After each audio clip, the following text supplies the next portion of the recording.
আমি নাটকখন অসমৰ ৰাইজে চাইছেই আজি নলবাৰীৰ এটা কথা কি বৃদ্ধাশ্ৰমত নলবাৰীৰ ৰাইজ কেনেকৈ গোট খাই পৰিছে এইটো আচলতে নাটকখনৰ প্ৰতি থকা মায়া বা ইয়াৰ যিটো গৌৰৱ আমাৰ নলবাৰী গৌৰৱ বৈদ্যুতিশ্ৰমৰ নাটক সমস্যাটো মানে নলবাৰী ৰাইজে খুব আঁকোৱালি লৈছে।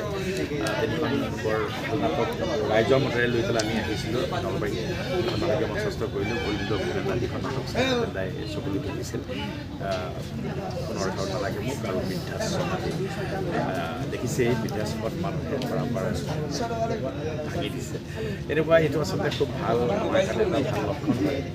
এতিয়া নাটক চাবলৈ মানুহ এনেকৈ আহিছে নলবাৰী বুলিলেতো নাটকৰ বলীয়া ৰাইজ কিন্তু এইবাৰ ৰাস নহ'ল আমি অসম্পূৰ্ণ হৈ আছিলোঁ ৰাসত নাটক কৰিব নোৱাৰি কিন্তু সেই অসম্পূৰ্ণটো সম্পূৰ্ণ হৈছে আজি নলবাৰী ৰাইজৰ আগত নাটক কৰিবলৈ পাৰোঁ। সেইকাৰণে মই ডাইনেমিক নাইনৰ প্ৰতিজন সদস্যকে আহ্বায়ক কমিটিৰ মহলৰ পৰা মই আন্তৰিক কৃতজ্ঞতা জ্ঞাপন কৰিছোঁ। তেওঁলোকৰ সদিচ্ছা তেওঁলোকৰ আমন্ত্ৰণকে আমি ইয়াত আহিব পাৰিলোঁ।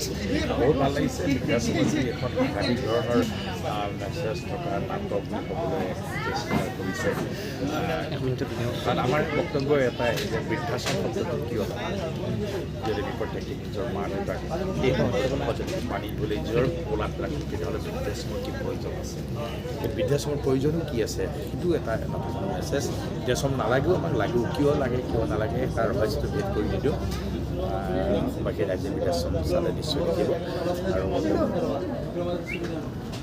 নলবাৰীৰ মানুহে এই মৰমবিলাক আমি আজীৱন লৈ আহিছোঁ থিয়েটাৰত থকাৰ 28টা বছৰ নলবাৰী ৰাইজৰ মৰম লৈ আহিছোঁ। এইবাৰ মৰম পাইছোঁ আমাৰ জনীয়তো বাকী আৰু নলবাৰী ৰাইজৰ মৰমৰ মাজতে আমি জীয়াই থাকিম। আপোনালোকক সাংবাদিক বন্ধুসকলে আমাৰ বাৰ্তাখিনি ৰাইজৰ মাজলৈ ঠেলি দিয়াত সহায় কৰিছে তাৰ কাৰণে বহুত থেংক ইউ।